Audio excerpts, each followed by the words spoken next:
Do you have, let me put it this way, do you have a favorite decade for audio? Now, well, I could start with the 50s. Now, I'm old, but I don't really remember the 50s that well in terms of audio, except that I had a neighbor.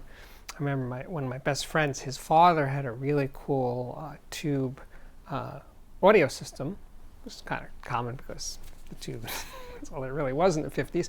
But, I mean, the tubes were exposed, so I saw the tubes, and I was fascinated by the color of the tubes, the orange, yellow light of the tubes, and everything. And I remember liking it. I remember sitting and listening with this guy's father to classical music, and he was talking about the sound. And maybe that was sort of planting the seeds for me becoming the audiophiliac. That's possible. So that's my main takeaway from the 50s. Now, in the 60s, in the mid or late 60s is when I started buying audio. And I got to say, looking back, it was really pretty crappy stuff that I could afford because I was buying with my own money, and I worked at a grocery store and stuff, so that's what I bought, and it was about $100. It was a really awful hi-fi. I think it was a garage turntable and these XAM branded speakers.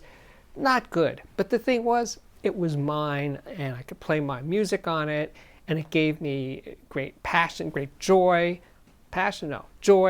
Joy, fun. I was having a blast listening to my Beatles and my Stones and my Led Zeppelin records, and I was having a good time.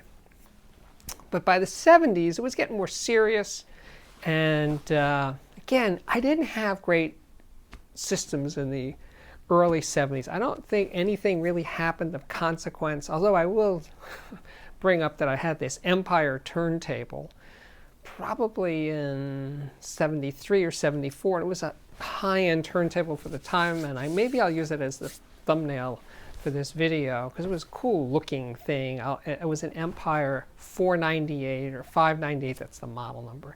It has brass, and it was big and chunky and massive looking, but it was way beyond my level of audiophile making this thing work. I couldn't make it work well, and I sent it. I brought it back to the dealer, and I got a Miracord turntable, an ELAC Miracord turntable, and that was my turntable for I don't know, 4 or 5 years before I eventually got my first Lin LP12, and that is when I got into the audio business with Andy Singer in 1978. Yeah, 78, and that's when things really started happening, was in the late 70s. And in the 80s, the golden age of high-end audio, everything was popping. It was really good, and I had Snell A speakers, and I had Mark Levinson electronics, I had Audio Research electronics, I had a lot of good stuff, Spectral, Krells, good things. And then it was really coming together in the 80s.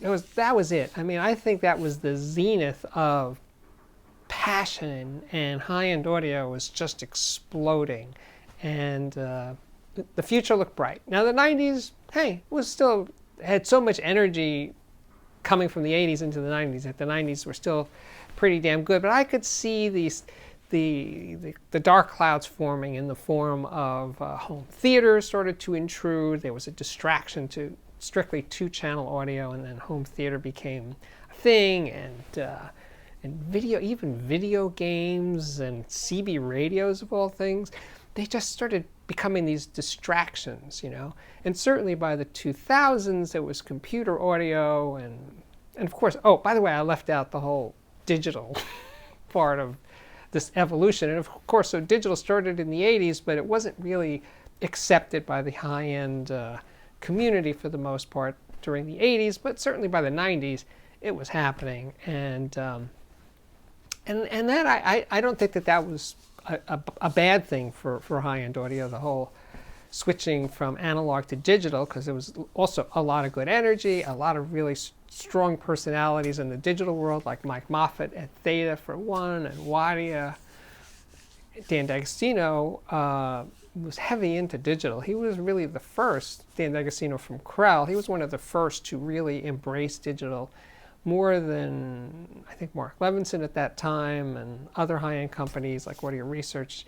Mark Levinson, Dan D'Agostino really was in the vanguard of traditional, let's say, high-end companies to embrace digital. So by the early 2000s, things are starting to slump.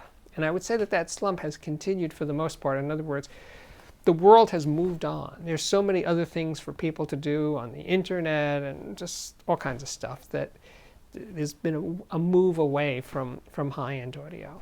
And I think the best parts of high-end audio in our time is the turntable scene. Turntables are really doing well. There's an interest in vinyl, not just among old people, but baby boomer, hipsters, college kids, teenagers.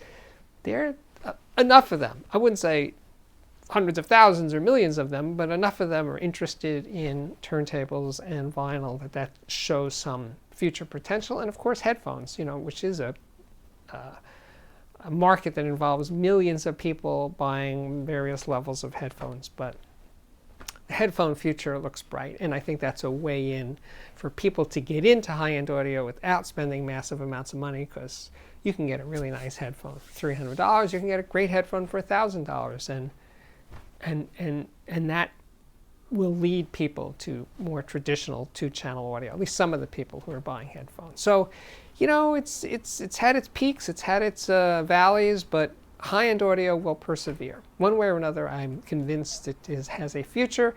It'll never be a massively, popularity thing. It's not going to happen, never was, and certainly I can't see that happening, certainly in my time or maybe even your lifetime.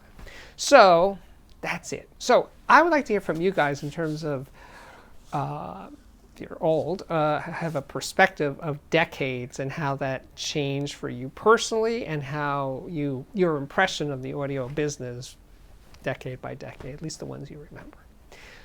That's it for today. My name's Steve Guttenberg. I am the Audiophiliac. This is the Audiophiliac Daily Show, and it does come up daily. If you like it, please, I urge you strongly to subscribe to this YouTube channel. Support this YouTube channel. Tell your friends how amazing it is, how funny Steve is, how these shirts, some people just watch. They don't care about what I say. They just watch because they love the shirts. I'm wearing one I don't usually wear. Anyway, lastly, if you like it, please consider subscribing to my YouTube. We already did that part. To my Patreon page, and that is at www.patreon.com/audiophiliac. See ya.